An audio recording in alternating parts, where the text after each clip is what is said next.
வணக்கம் மண்ணின் மைந்தர்களே.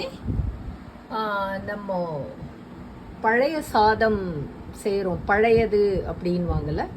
அதை எப்படி பண்ணணும்னா, நம்ம பொதுவாக சாதம் வடித்து தண்ணியை ஊற்றி வச்சுடுவோம். மறுநாள் சாப்பிடும்போது தான் அதோட வெங்காயம் பச்சை மிளகா சேர்த்து சாப்பிடுவோம்.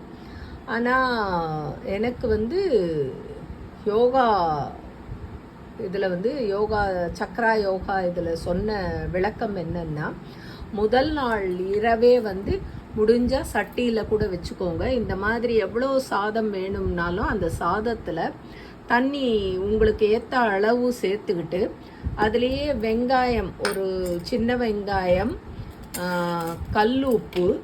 கல்லுப்பு தான் உபயோகப்படுத்தணும். மிளகாவை காம்பு நீக்கி சேர்த்துக்கணும். அதே மாதிரி அதோட